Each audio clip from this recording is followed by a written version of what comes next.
Foreword of Man, King of Mind, Body, and Circumstance. Man, King of Mind, Body, and Circumstance by James Allen. Foreword. The problem of life consists in learning how to live. It is like the problem of addition or subtraction to the schoolboy.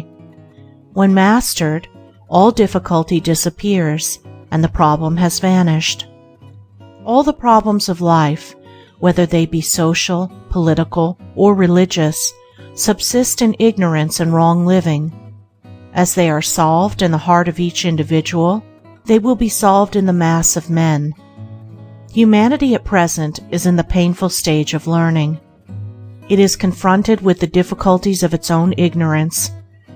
As men live to learn rightly, learn to direct their forces, and use their functions and faculties by the light of wisdom, the sum of life will be correctly done, and its mastery will put an end to all the problems of evil. To the wise, all such problems have ceased. James Allen. End of foreword. Chapter 1 of Man, King of Mind, Body, and Circumstance by James Allen. Chapter 1. The Inner World of Thoughts. Man is the maker of happiness and misery. Further, he is the creator and perpetuator of his own happiness and misery. These things are not externally imposed. They are internal conditions. Their cause is neither deity nor devil nor circumstance, but thought. They are the effects of deeds, and deeds are the visible side of thoughts. Fixed attitudes of mind determine courses of conduct, and from courses of conduct come those reactions called happiness and unhappiness. This being so, it follows that, to alter the reactive condition, one must alter the active thought. To exchange misery for happiness, it is necessary to reverse the fixed attitude of mind and habitual course of conduct, which is the cause of misery, and the reverse effect will appear in the mind and life. A man has no power to be happy while thinking and acting selfishly. He cannot be unhappy while thinking and acting unselfishly. Wheresoever the cause is, there the effect will appear. Man cannot abrogate effects, but he can alter causes. He can purify his nature. He can remold his character. There is great power in self-conquest. There is great joy in transforming oneself. Each man is circumscribed by his own thoughts, but he can gradually extend their circle. He can enlarge and elevate his mental sphere. He can leave the low and reach up to the high. He can refrain from harboring thoughts that are dark and hateful, and can cherish thoughts that are bright and beautiful. And as he does this, he will pass into a higher sphere of power and beauty, will become conscious of a more complete and perfect world. For men live in spheres low or high, according to the nature of their thoughts. Their world is as dark and narrow as they conceive it to be, as expansive and glorious as their comprehensive capacity. Everything around them is tinged with the color of their thoughts. Consider the man whose mind is suspicious, covetous, envious. How small and mean and dreary everything appears to him. Having no grandeur in himself, he sees no grandeur anywhere. Being ignoble himself, he is incapable of seeing nobility in any being. Even his God is a covetous being that can be bribed, and he judges all men and women to be as petty and selfish as he himself is, so that he sees in the most exalted acts of unselfishness only motives that are mean and base. Consider again the man whose mind is unsuspecting, generous, magnanimous. How wondrous and beautiful is his world! He is conscious of some kind of nobility in all creatures and beings. He sees men as true, and to him they are true. In his presence the meanest forget their nature, and for the moment become like himself, getting a glimpse, albeit confused, in that temporary upliftment, of a higher order of things, of an immeasurably nobler and happier life.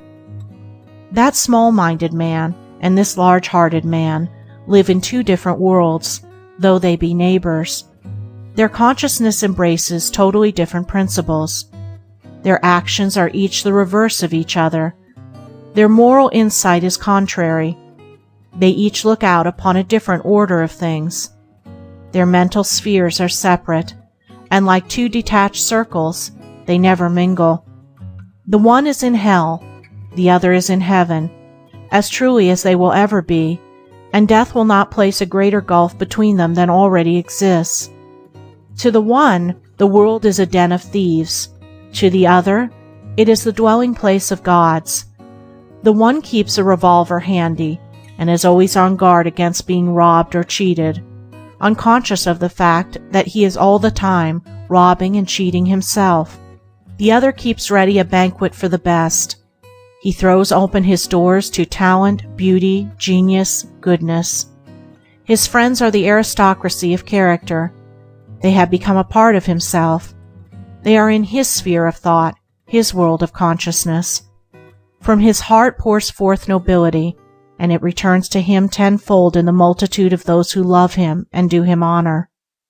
The natural grades in human society, what are they but spheres of thought, and modes of conduct manifesting those spheres? The proletariat may rail against these divisions, but he will not alter or affect them. There is no artificial remedy for equalizing states of thought having no natural affinity, and separated by the fundamental principles of life. The lawless and the law-abiding are eternally apart, nor is it hatred or pride that separates them, but states of intelligence and modes of conduct which in the moral principles of things stand mutually unrelated. The rude and ill-mannered are shut out from the circle of the gentle and refined by the impassable wall of their own mentality, which though they may remove by patient self-improvement, they can never scale by a vulgar intrusion. The kingdom of heaven is not taken by violence, but he who conforms to its principles receives the password. The ruffian moves in a society of ruffians. The saint is one of an elect brethren whose communion is divine music. All men are mirrors, reflecting according to their own surface.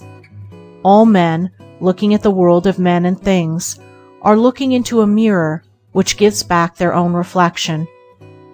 Each man moves in the limited or expansive circle of his own thoughts, and all outside that circle is non-existent to him. He only knows that which he has become. The narrower the boundary, the more convinced is the man that there is no further limit, no other circle.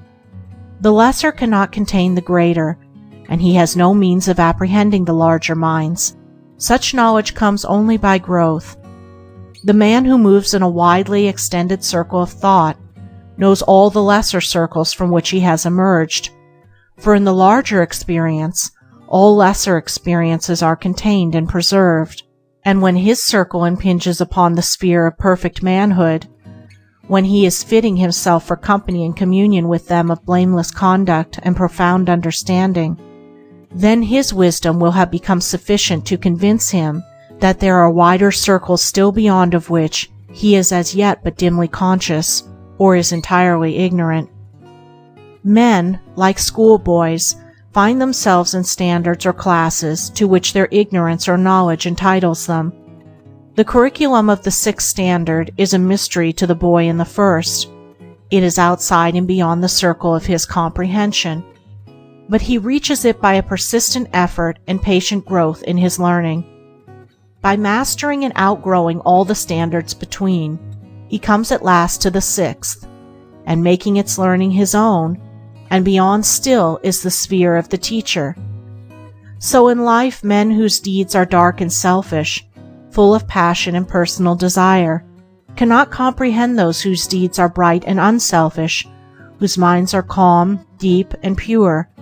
But they can reach this higher standard, this enlarged consciousness, by effort in right doing, by growth in thought and moral comprehension. And above and beyond all lower and higher standards stand the teachers of mankind, the cosmic masters, the saviors of the world, whom the adherents of the various religions worship. There are grades in teachers as in pupils, and some there are who have not yet reached the rank and position of master, yet by the sterling morality of their character are guides and teachers. But to occupy a pulpit or rostrum does not make a man a teacher. A man is constituted a teacher by virtue of that moral greatness which calls forth the respect and reverence of mankind. Each man is as low or high, as little or great, as base or noble, as his thoughts. No more, no less. Each moves within the sphere of his own thoughts, and that sphere is his world. In that world in which he forms his habits of thought, he finds his company. He dwells in the region which harmonizes with his particular growth. But he need not perforce remain in the lower worlds. He can lift his thoughts and ascend. He can pass above and beyond into higher realms, into happier habitations. When he chooses and wills, he can break the carapace of selfish thought and breathe the purer airs of a more expansive life. End of Chapter 1. Chapter 2 of Man, King of Mind, Body, and Circumstance by James Allen. Chapter 2. The Outer World of Things. The world of things is the other half of the world of thoughts. The inner informs the outer. The greater embraces the lesser. Matter is the counterpart of mind. Events are streams of thought.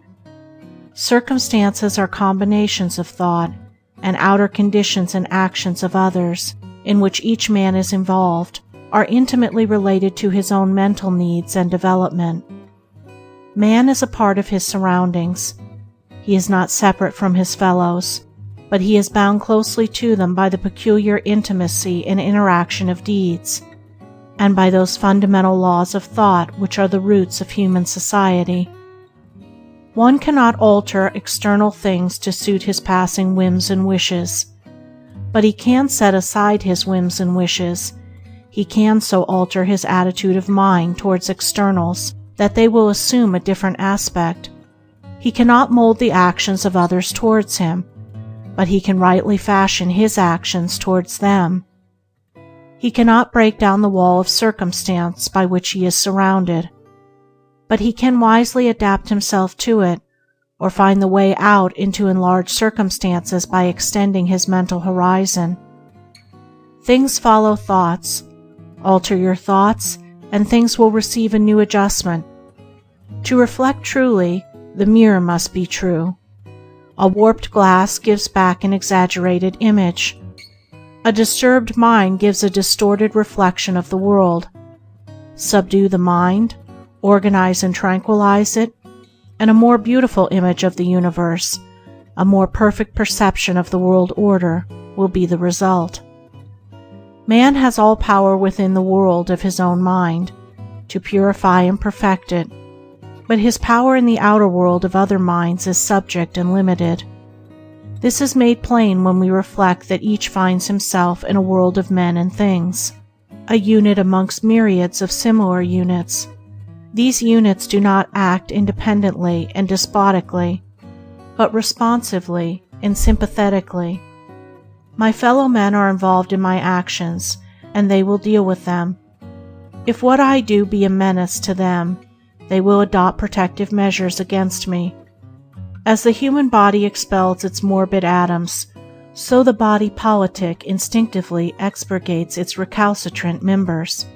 Your wrong acts are so many wounds inflicted on this body politic, and the healing of its wounds will be your pain and sorrow. This ethical cause and effect is not different from that physical cause and effect which the simplest is acquainted. It is but an extension of the same law, its application to the larger body of humanity. No act is aloof. Your most secret deed is invisibly reported, its good being protected in joy, its evil destroyed in pain. There is a great ethical truth in the old fable of the Book of Life, in which every thought and deed is recorded and judged. It is because of this that your deed belongs, not alone to yourself, but to humanity and the universe, that you are powerless to avert external effects, but are all-powerful to modify and correct internal causes. And it is also because of this that the perfecting of one's own deeds is man's highest duty and most sublime accomplishment. The obverse of this truth, that you are powerless to obviate external things and deeds, is that external things and deeds are powerless to injure you. The cause of your bondage as of your deliverance is within. The injury that comes to you through others is the rebound of your own deed, the reflex of your own mental attitude. They are the instruments, you are the cause. Destiny is ripe in deeds. The fruit of life, both bitter and sweet, is received by each man in just measure. The righteous man is free. None can injure him, none can destroy him, none can rob him of his peace. His attitude towards men, born of understanding, disarms their power to wound him. Any injury which they may try to inflict rebounds upon themselves to their own hurt, leaving him unharmed and untouched. The good that goes from him is his perennial fount of happiness, his eternal source of strength. Its root is serenity, its flower is joy. The harm which a man sees in the action of another towards him, say for instance, an act of slander, is not in the act itself, but in his attitude of mind towards it. The injury and unhappiness are created by himself, and subsist in his lack of understanding concerning the nature and power of deeds. He thinks the act can permanently injure or ruin his character, whereas it is utterly void of any such power, the reality being that the deed can only injure or ruin the doer of it. Thinking himself injured, the man becomes agitated and unhappy, and takes great pains to counteract the supposed harm to himself, and these pains give the slander an appearance of truth, and aid rather than hinder it. All his agitation and unrest is created by his reception of the deed, and not actually by the deed itself. The righteous man has proved this by the fact that the same act has ceased to arouse in him any disturbance. He understands, and therefore ignores it. It belongs to a sphere which he has ceased to inhabit, to a region of consciousness with which he no longer has any affinity. He does not receive the act into himself, the thought of injury to himself being absent. He lives above the mental darkness in which such acts thrive, and they can no more injure or disturb him than a boy can injure or divert the sun by throwing stones at it. It was to emphasize this that Buddha, to the end of his days, never ceased to tell his disciples that so long as the thought, "I have been injured," or "I have been cheated," or "I have been insulted," could arise in a man's mind, he had not comprehended the truth. And as with the conduct of others, so it is with external things, with surroundings and circumstances. And they themselves are neither good nor bad. It is the mental attitude and state of heart that make them so. A man imagines he could do great things if he were not hampered by circumstances, by want of money, want of time, want of influence, and want of freedom from family ties. In reality, the man is not hindered by these things at all. He, in his mind, ascribes to them a power which they do not possess, and he submits, not to them, but to his opinion about them, that is, to a weak element in his nature. The real want that hampers him is the want of the right attitude of mind. When he regards his circumstances as spurs to his resources, when he sees that his so-called drawbacks are the very steps up which he is to mount successfully to his achievement, then his necessity gives birth to invention, and the hindrances are transformed into aids. The man is the all-important factor. If his mind be wholesome and rightly tuned, he will not whine and whimper over his circumstances, but will rise up and outgrow them. He who complains of his circumstances has not yet become a man, and necessity will continue to prick and lash him till he rises into manhood's strength, and then she will submit to him. Circumstance is a severe taskmaster to the weak, an obedient servant to the strong. It is not external things, but our thoughts about them, that bind us or set us free. We forge our own chains, build our own dungeons, take our own prisoners, or we lose our bonds, build our own palaces, or roam in freedom through all scenes and events. If I think that my surroundings are powerful to bind me, that thought will keep me bound. If I think that, in my thought and life, I can rise above my surroundings, that thought will liberate me. One should ask of his thoughts, are they leading to bondage or deliverance? And should abandon thoughts that bind and adopt thoughts that set free. If we fear our fellow man, fear opinion, poverty, the withdrawal of friends and influence, then we are bound indeed, and cannot know the inward happiness of the enlightened, the freedom of the just.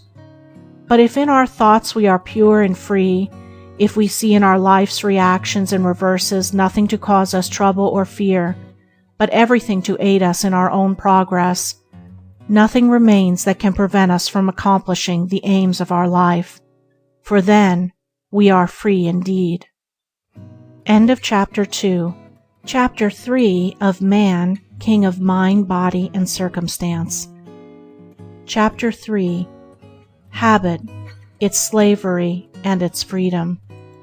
Man is subject to the law of habit. Is he then free? Yes, he is free. Man did not make life and its laws. They are eternal. He finds himself involved in them, and he can understand and obey them. Man's power does not enable him to make laws of being. It subsists in discrimination and choice. Man does not create one jot of the universal conditions or laws. They are the essential principles of things, and are neither made nor unmade. He discovers, not makes them. Ignorance of them is at the root of the world's pain. To defy them is folly and bondage. Who is the freer man, the thief who defies the laws of his country, or the honest citizen who obeys them? Who again is the freer man, the fool who thinks he can live as he likes, or the wise man who chooses to do only that which is right? Man is, in the nature of things, a being of habit, and this he cannot alter. But he can alter his habits. He cannot alter the law of his nature, but he can adapt his nature to the law. No man wishes to alter the law of gravitation, but all men adapt themselves to it. They use it by bending to it, not by defying or ignoring it. Men do not run up against walls or jump over precipices in hope that this law will alter for them. They walk alongside walls and keep clear of precipices. Man can no more get outside of the law of habit than he can get outside of the law of gravitation, but he can employ it wisely or unwisely. As scientists and inventors master the physical forces and laws by obeying and using them, so wise men mastered the spiritual forces and laws in the same way. While the bad man is the whipped slave of habit, the good man is its wise director and master. Not its maker, let me reiterate, nor its arbitrary commander, but its self-disciplined user, its master by virtue of knowledge grounded on obedience. He is the bad man whose habits of thought and action are bad. He is the good man whose habits of thought and action are good. The bad man becomes the good man by transforming or transmuting his habits. He does not alter the law, he alters himself. He adapts himself to the law. Instead of submitting to selfish indulgences, he obeys moral principles. He becomes the master of the lower by enlisting in the services of the higher. The law of habit remains the same, but he is changed from bad to good by his readjustment to the law. Habit is repetition. Man repeats the same thoughts, the same actions, the same experiences over and over again until they are incorporated within his being, until they are built into his character as part of himself. Faculty is a fixed habit. Evolution is mental accumulation. Man, today, is the result of millions of repetitious thoughts and acts. He is not ready-made. He becomes, and is still becoming. His character is predetermined by his own choice, the thought, the act, which he chooses, that by habit he becomes. Thus each man is an accumulation of thoughts and deeds. The characteristics which he manifests instinctively and without effort are lines of thoughts and action become, by long repetition, automatic, for it is the nature of habit to become, at last, unconscious, to repeat, as it were, itself without any apparent choice or effort on the part of its possessor, and in due time it takes such complete possession of the individual as to appear to render his will powerless to counteract it. This is the cause with all habits, whether good or bad. When bad, the man is spoken of as being the victim of a bad habit or a vicious mind. When good, he is referred to as having, by nature, a good disposition. All men are, and will continue to be, subject to their own habits, whether they be good or bad, that is, subject to their own reiterated and accumulated thoughts and deeds. Knowing this, the wise man chooses to subject himself to good habits, for such service is joy, bliss, and freedom, while to become subject to bad habits is misery, wretchedness, slavery. This law of habit is beneficent, for while it enables man to bind himself to the chains of slovish practices, it enables him to become so fixed in good courses as to do them unconsciously, to do instinctively that which is right, without restraint or exertion, and in perfect happiness and freedom. Observing this automatism in life, men have denied the existence of will or freedom on man's part. They speak of him as being born, good or bad, and regard him as the helpless instrument of blind forces. It is true that man is the instrument of mental forces, or to be more accurate, he is those forces, but they are not blind, and he can direct them, and redirect them into new channels. In a word, he can take himself in hand and reconstruct his habits, for though it is also true that he is born with a given character, that character is the product of numberless lives during which it has been slowly built up by choice and effort, and in this life it will be considerably modified by new experiences. No matter how apparently helpless a man has become under the tyranny of a bad habit or a bad characteristic, they are essentially the same. He can, so long as sanity remains, break away from it and become free, replacing it by its opposite good habit, and when the good possesses him as the bad formerly did, there will be neither wish nor need to break from that, for its dominance will be perennial happiness and not perpetual misery. That which a man has formed within himself, he can break up and reform when he so wishes and wills, and a man does not wish to abandon a bad habit so long as he regards it as pleasurable. It is when it assumes a painful tyranny over him that he begins to look for a way to escape, and finally abandons the bad for something better. No man is helplessly bound. The very law by which he has become a self-bound slave will enable him to become a self-emancipated master.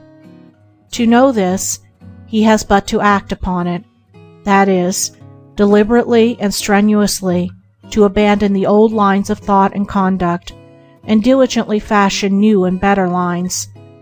That he may not accomplish this in a day, in a week, a month, a year, or 5 years, should not dishearten and dismay him.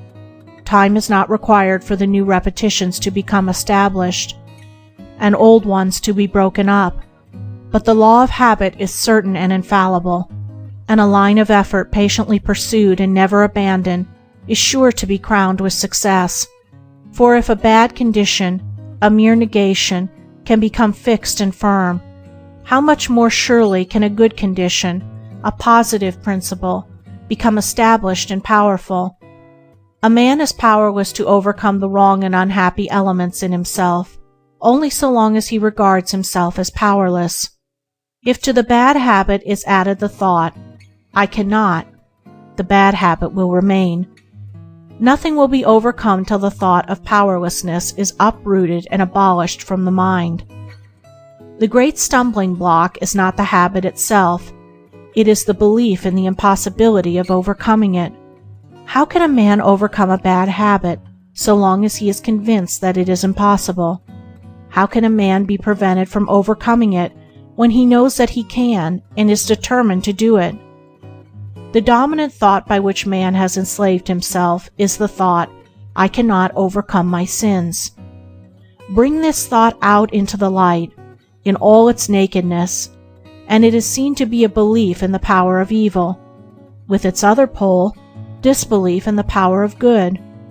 For a man to say or believe that he cannot rise above wrong thinking and wrong doing is to submit to evil, is to abandon and renounce good. By such thoughts, such beliefs, man binds himself. By their opposite thoughts, opposite beliefs, he sets himself free. A changed attitude of mind changes the character, the habits, the life. Man is his own deliverer. He has brought about his thraldom. He can bring about his emancipation. All through the ages he has looked, and is still looking, for an external deliverer, but he still remains bound.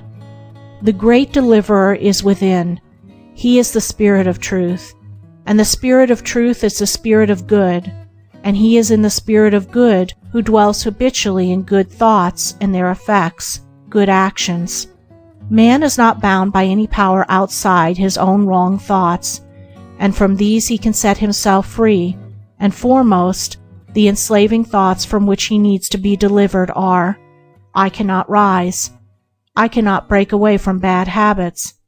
I cannot alter my nature. I cannot control and conquer myself.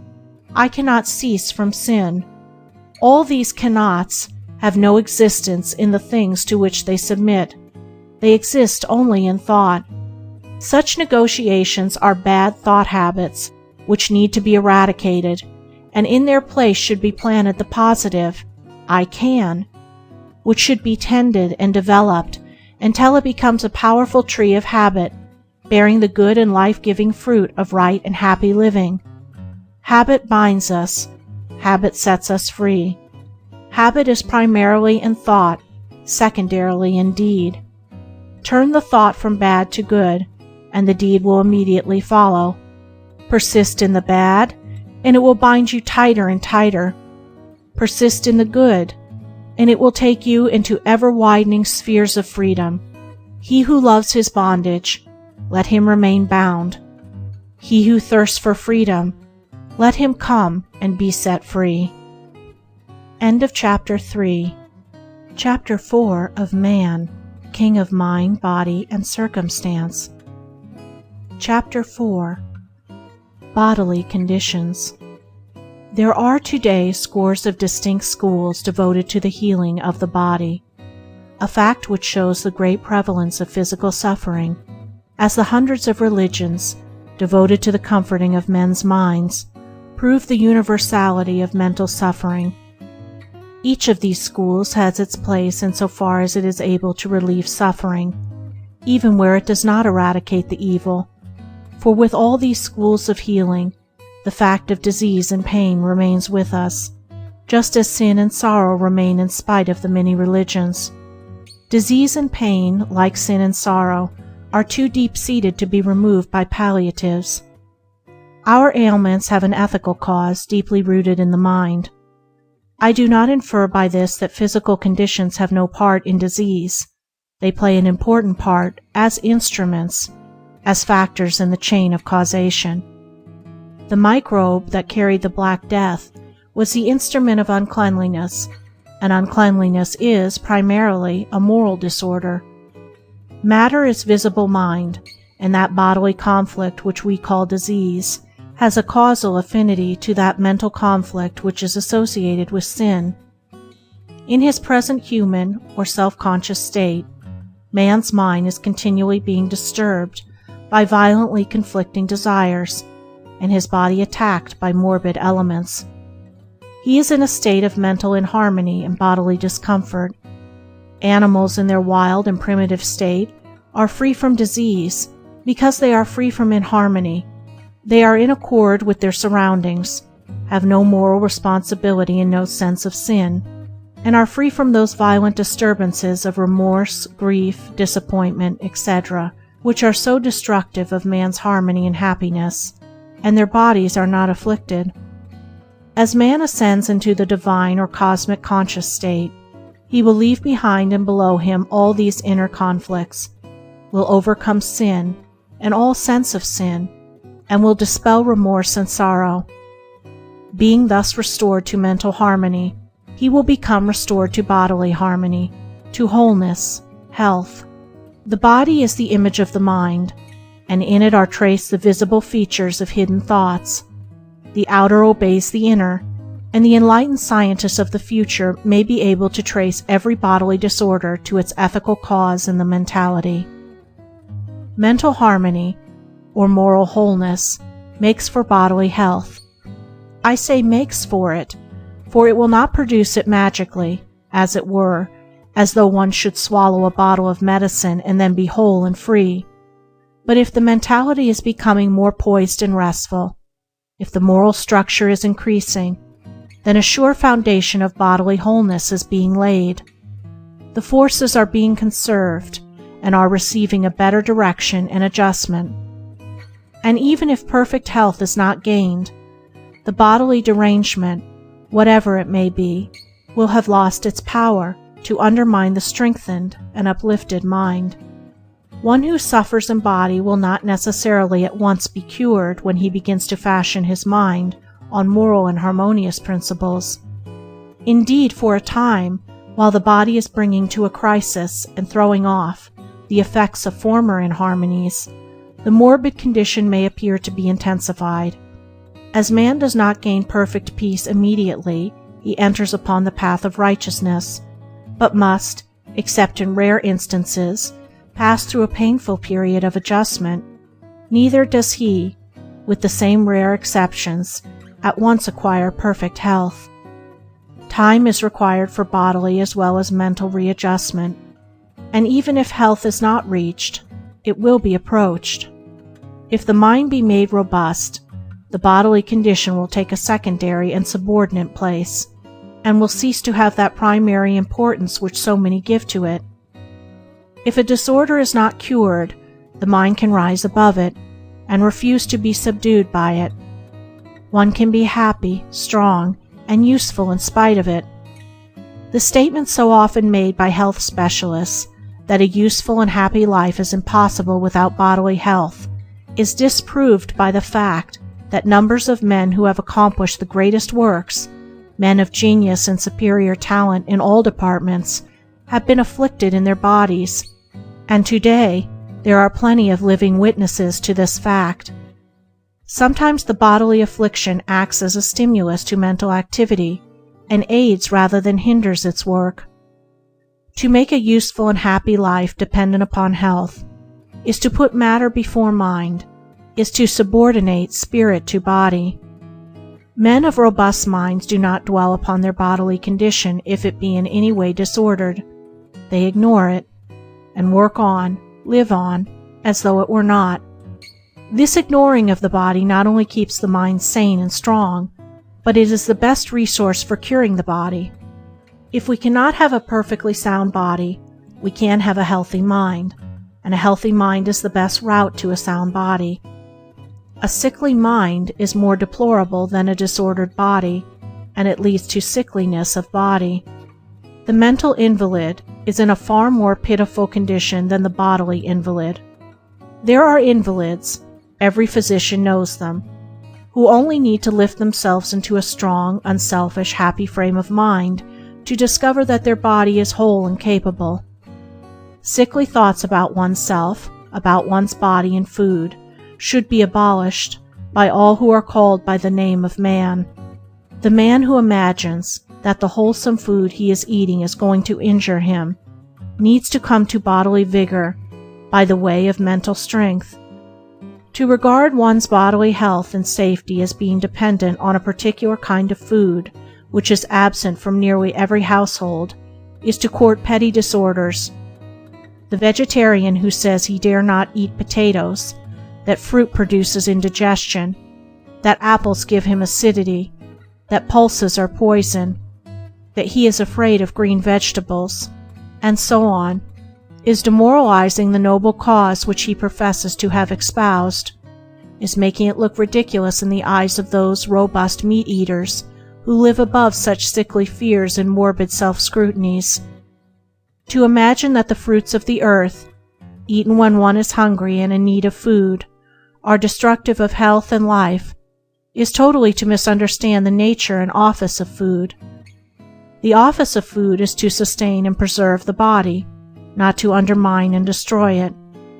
It is a strange delusion, and one that must react deleteriously upon the body, that possesses so many who are seeking health by the way of diet, the delusion that certain of the simplest, most natural, and purest of viands are bad of themselves, that they have in them the elements of death and not of life.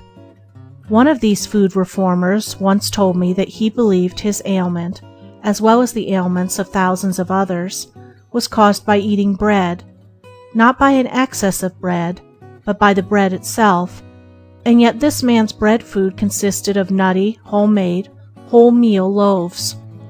Let us get rid of our sins, our sickly thoughts, our self-indulgences, and foolish excesses, before attributing our diseases to such innocent causes. Dwelling upon one's petty troubles and ailments is a manifestation of weakness of character. To so dwell upon them in thought leads to frequent talking about them, and this in turn impresses them more vividly upon the mind, which soon becomes demoralized by such petting and pitying. It is as convenient to dwell upon happiness and health as upon misery and disease, as easy to talk about them, and much more pleasant and profitable to do so. Let us live happily then, not hating those who hate us. Among men who hate us, let us dwell free from hatred. Let us live happily then, free from ailments among the ailing. Among men who are ailing, let us dwell free from ailments. Let us live happily then, free from greed among the greedy. Among men who are greedy, let us dwell free from greed. Moral principles are the soundest foundations for health as well as happiness. They are the true regulators of conduct, and they embrace every detail of life.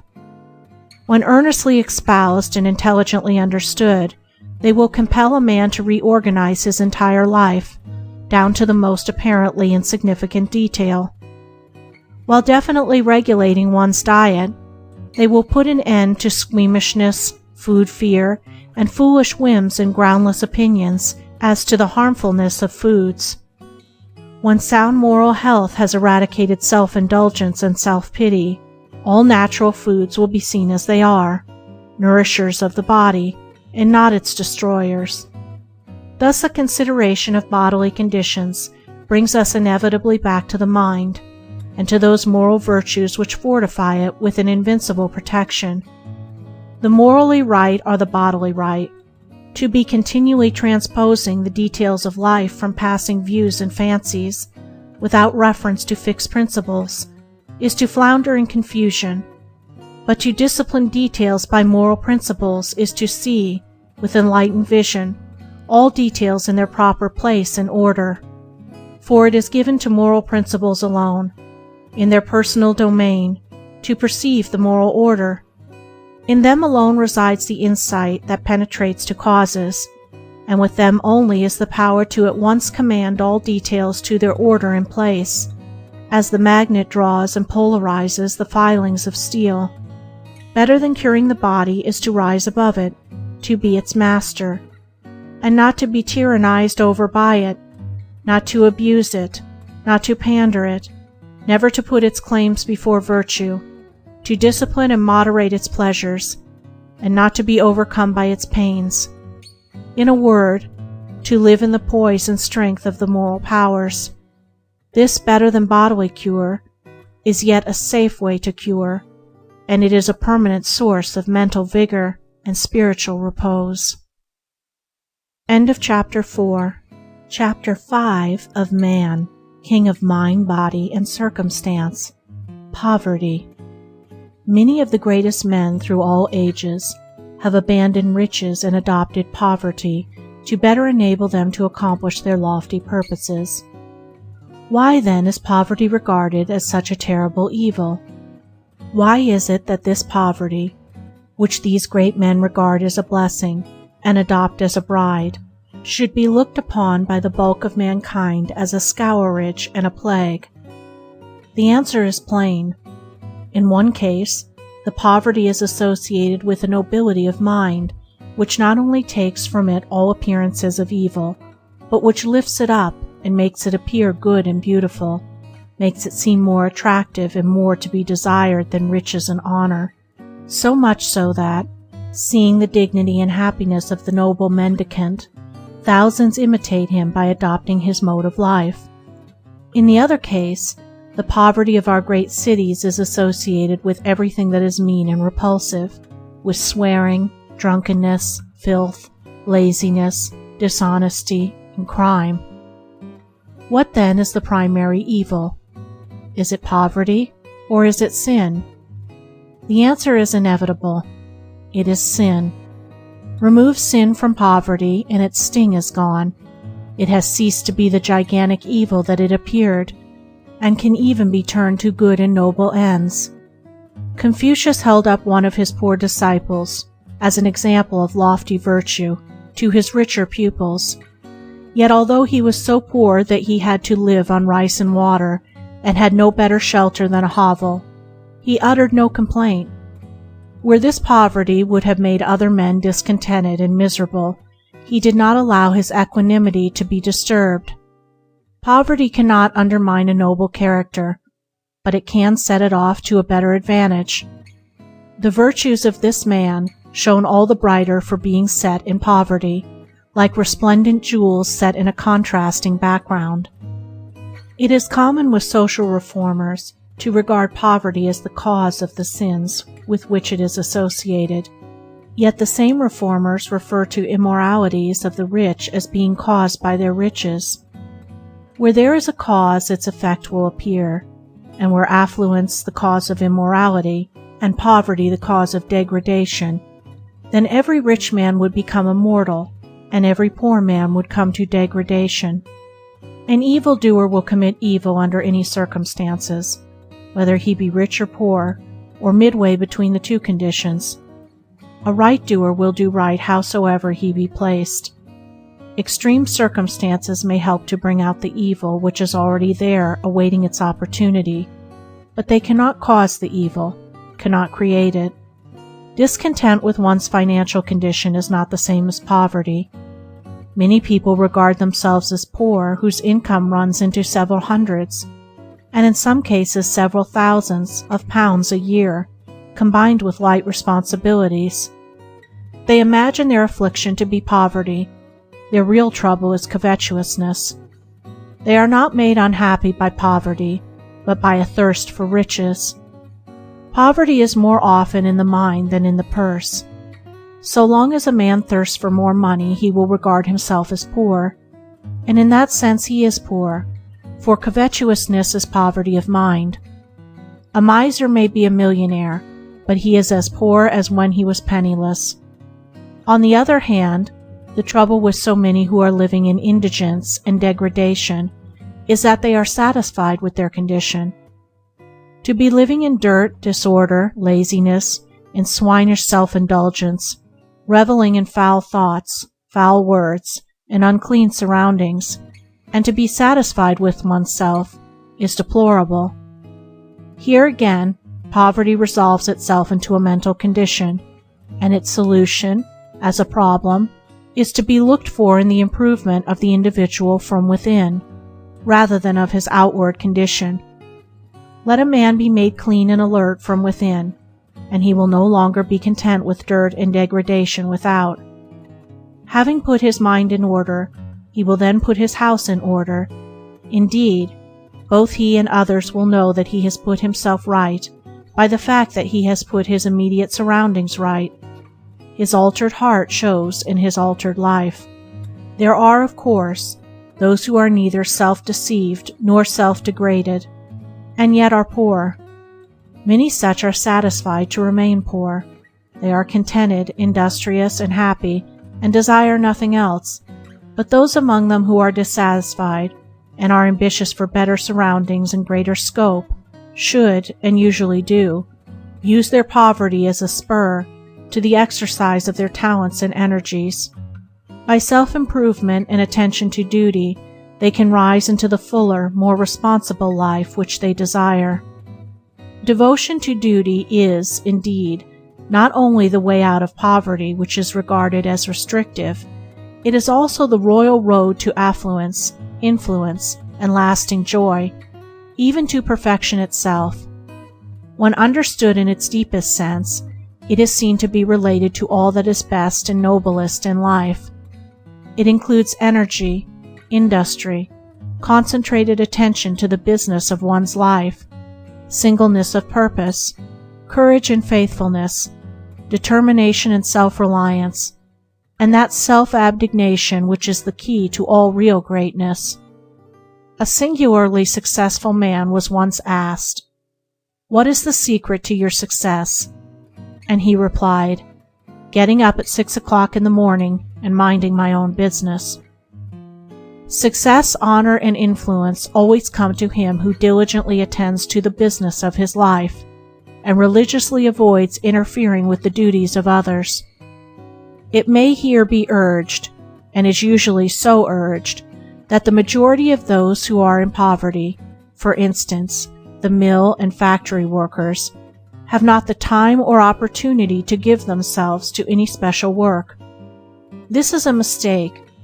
Time and opportunity are always at hand, are with everybody at all times.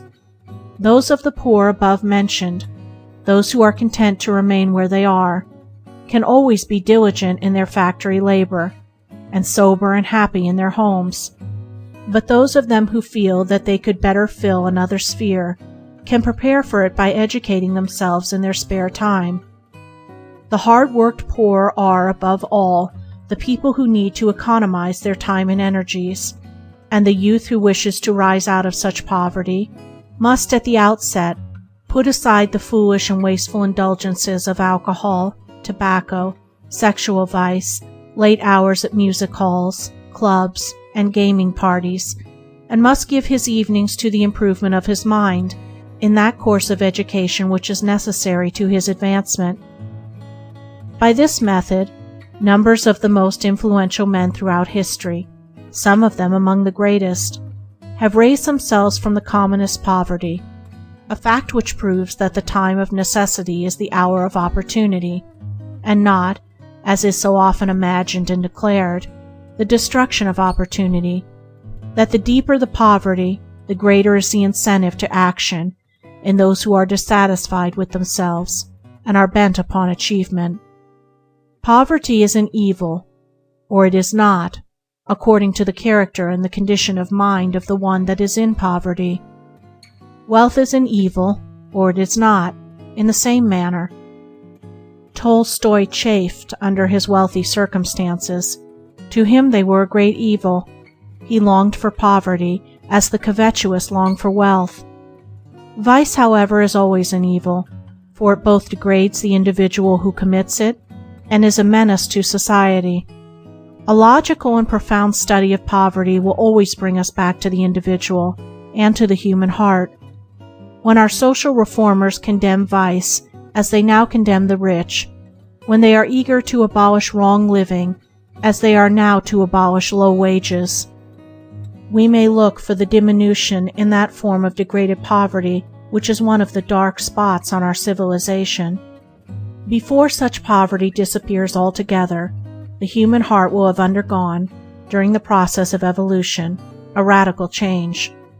When that heart is purged from covetousness and selfishness, when drunkenness, impurity, indolence, and self-indulgence are driven forever from the earth, then poverty and riches will be known no more, and every man will perform his duties with a joy so full and deep as is yet, except to the few whose hearts are already pure, unknown to men, and all will eat of the fruit of their labor in sublime self-respect and perfect peace. End of Chapter 5. Chapter 6 of Man, King of Mind, Body, and Circumstance. Man's Spiritual Dominion. The kingdom over which man is destined to rule with undisputed sway is that of his own mind and life. But this kingdom, as already shown, is not separate from the universe, is not confined to itself alone. It is intimately related to entire humanity, to nature, to the current of events in which it is, for the time being, involved, and to the vast universe. Thus the mastery of this kingdom embraces the mastery of the knowledge of life. It lifts a man into the supremacy of wisdom, bestowing upon him the gift of insight into human hearts, giving him the power to distinguish between good and evil, also to comprehend that which is above both good and evil, and to know the nature and consequences of deeds. At present men are more or less under the sway of rebellious thoughts, and the conquest of these is the supreme conquest of life. The unwise think that everything can be mastered by oneself, and they seek for happiness for themselves and others by modifying external things. The transposing of outward effects cannot bring permanent happiness or bestow wisdom. The patching and coddling of a sin-laden body cannot produce health and well-being. The wise know that there is no real mastery until self is subdued, and that when one's self is conquered, the subjugation of externals is finally assured, and they find happiness forever springing up within them, in the calm strength of divine virtue. They put away sin, and purify and strengthen the body by rising superior to the sway of its passions. Man can reign over his own mind, can be lord over himself. Until he does so reign, his life is unsatisfactory and imperfect. His spiritual dominion is the empire of the mental forces of which his nature is composed. The body has no causative power. The ruling of the body, that is, of appetite and passion, is the discipline of mental forces. The subduing, modifying, redirecting, and transmuting of the antagonizing spiritual elements within is the wonderful and mighty work which all men must, sooner or later, undertake. For a long time, man regards himself as the slave of external forces, but there comes a day when his spiritual eyes open, and he sees that he has been a slave this long time to none and nothing but his own ungoverned, unpurified self. In that day he rises up, and as ascending his spiritual throne, he no longer obeys his desires, appetites, and passions as their slave, but henceforth rules them as his subjects. The mental kingdom through which he has been wont to wander as a puling beggar and a whipped serf, he now discovers is his by right of lordly self-control. He is to set in order, to organize and harmonize, to abolish its dissensions and painful contradictions, and bring it to a state of peace. Thus rising up and exercising his rightful spiritual authority, he enters the company of those kingly ones who in all ages have conquered and attained, who have overcome ignorance, darkness, and mental suffering, and have ascended into truth.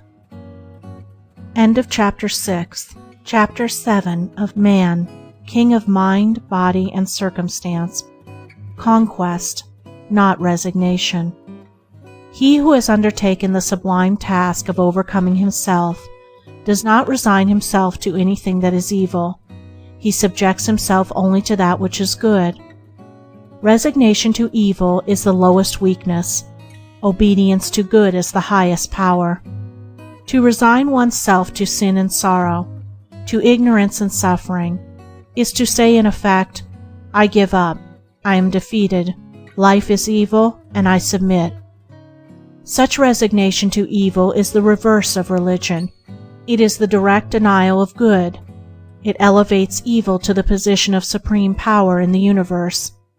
Such submission to evil shows itself in a selfish and sorrowful life, a life devoid of strength against temptation, and that of joy and calm which are the manifestation of a mind that is dominated by good.